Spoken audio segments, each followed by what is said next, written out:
With that, we are going to talk about the second big story of the weekend, which is that Joe Rogan and Mark Cuban and a few others are having quite the feud. And if you haven't heard about this, this is interesting. And you might say, well, I don't care about celebrities having a feud. I don't either, but this one is very important. And it goes into what we've been talking about. If you didn't hear, so Dr. Hotez is very pro-vaccine. He is a microbiologist from the University of Baylor. So Baylor University, and wrote an article recently on Vice about how Spotify needs to keep Joe Rogan accountable because Joe Rogan essentially talks about whatever he wants and he has on whoever he wants. And this was in response to when he had Robert Kennedy Jr. On the show. And what they talked about a lot of stuff. Obviously, he's running for president, so it makes a lot of sense to have him on. And one thing they talked a lot about was the vaccines, specifically the COVID vaccine. And this brought a lot of popularity, a lot of backlash, Joe Rogan gets off the chart numbers already, but this podcast was especially popular, especially because Joe, he has a way of talking about COVID that really energizes people, especially like years after COVID, as it's been. And so Joe Rogan is already fairly, I wouldn't say he's anti-vax, but for the most part, he's actually pro-vaccine, but he is weary of the COVID vaccine. RFK, on the other hand, is quite anti-vax. And so we talked about that at length, but that's not really the important part. What happened was Hotez came out with this article and basically said Spotify needed to censor Joe Rogan because of the disinformation that he was sending out. And this presents a real problem on two fronts. The first thing is that it's very debatable whether or not the vaccines were a good thing or not. And it's scary that there's a microbiologist essentially trying to shut down something that is still in scientific limbo. There are many people that agree that the COVID vaccine was awesome and very effective, but there are still enough scientists and biologists and virologists that are not in agreement with that. And so for him to shut down that speech is really scary. The second thing goes along with that, which is that he's wanting another company to censor someone, and he's not even willing to have the conversation, which is really interesting as a scientist because you'd figure there's really nothing to be afraid of, and he ought to just kind of talk it through and defend his side. I mean, if science is with him, then he ought to be very confident in speaking on the mRNA vaccines as well as the COVID one specifically.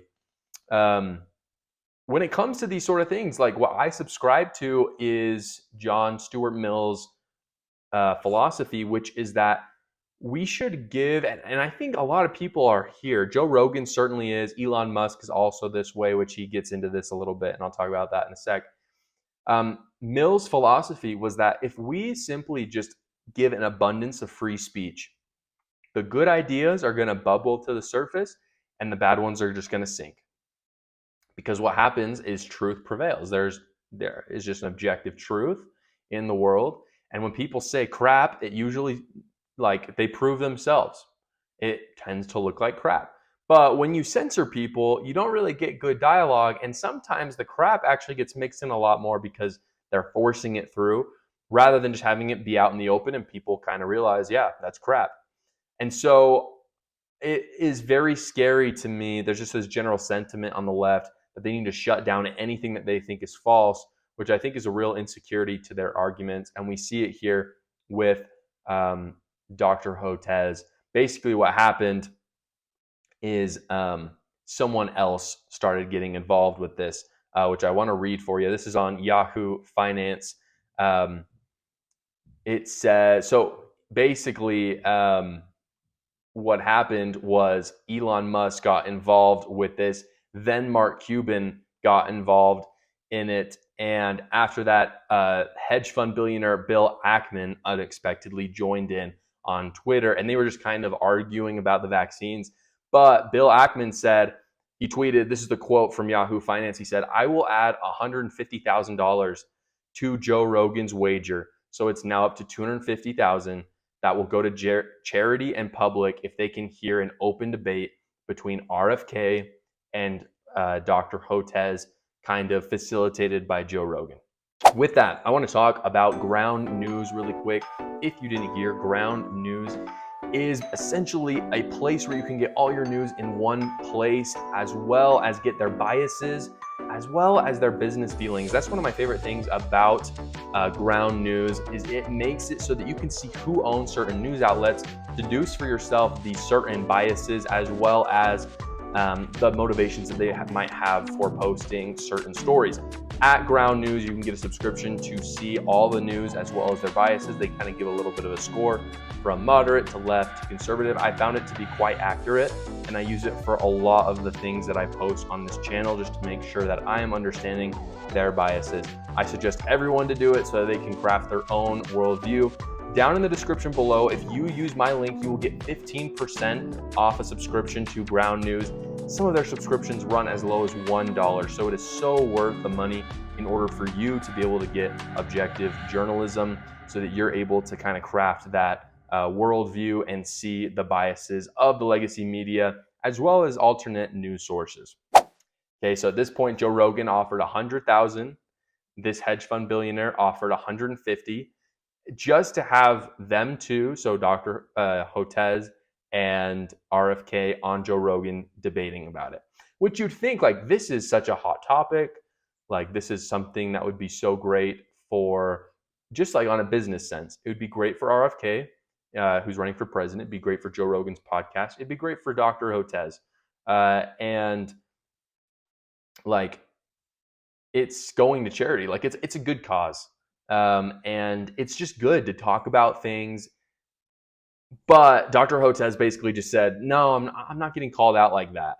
And so after that, people started getting involved, and Mark Cuban started defending Dr. Hotez. But a lot of conservatives got involved, and they added a ton of money to this pot.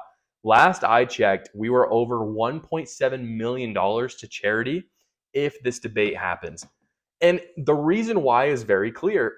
There are many people on the left who are talking about the vaccines that will not put their money where their mouth is. Like, they will not engage in debate because what they're saying when they're alone may make sense. But as soon as they're confronted with a little bit of opposition, they tend to crumble. And if any of you are listening disagree with me on this, my question to you is, why does Dr. Hotez not go on Joe Rogan? If he's so confident in this, why does he not go on? And I have to say, Joe Rogan tends to be a very fair host. Like, you can even say, hey, I'm going to do this, but here are my conditions. Dr. Hotez could give out conditions. I'm not saying that he's never going to do it, but as of now, it seems that he won't do it. And he probably doesn't need to, because there's probably motivations for him to be talking about the vaccine in a positive way, for his research, for keeping his job. Perhaps he has deals with pharmaceutical companies, then go on Joe Rogan and get smashed by RFK and Joe Rogan. It shows how corrupted academia is, and just how scared the left is about debating real issues. Like, why would you be afraid to talk about something? That's how you learn. That's how we learn. And he's an expert on this, and he's tweeting about it and making very inflammatory comments about Joe Rogan and RFK on Vice, on a major tabloid. So why would he not back it up with his words in person? One interesting observation that I wanted to make about this, just kind of my wrapping it all together, is that people are really, so not only have a lot of very wealthy people been very interested in this debate, but there's just been a lot of people commenting and getting involved in these tweets who also want to see it. And this goes back to what I originally said, which is that people don't trust the legacy media. They saw the Vice article and they didn't trust it. What they wanted instead was alternate media solutions such as YouTube, Spotify. They trusted Elon Musk on Twitter to facilitate this discussion that's already going on, and Joe Rogan, as opposed to Vice or CNN or Fox News. They were much more focused on these alternate media sources. That's where their trust is. Not just the rich people, but middle class Americans and poor Americans as well, because they would much rather have Joe Rogan just kind of host a good conversation than CNN try to spin it in the certain way that they have started to do. And this is such a this is a conversation that's it doesn't have a final truth yet, and that might be hard for some people to understand. But the reality is we don't know everything about the COVID vaccines, and at least me, I would like to learn a little bit more, and I would try to go into that kind of I think a lot of Americans would listen to that podcast with an open mind. They would have some preconceived notions, but I'm sure I would go into it learning many new things, and I personally would love the opportunity just to learn a little bit more. But unfortunately, someone who literally has committed to being a teacher for life, Dr. Hotez, is bowing out of the greatest opportunity that he could have to reach the most amount of people, defend his position, and educate them, which is really the story of today, that the media is not trustworthy, and that those who are wrong will always run away from what they can't defend. The reality is that this is not a neutral battle. We have people on the left who are trying to literally sexualize children with drag parades. It's not like there are some of them doing nothing, but most of them are actively engaged in this. The best way to combat this is through free speech, letting those good ideas and bubble to the top, and the bad ideas will naturally sink down.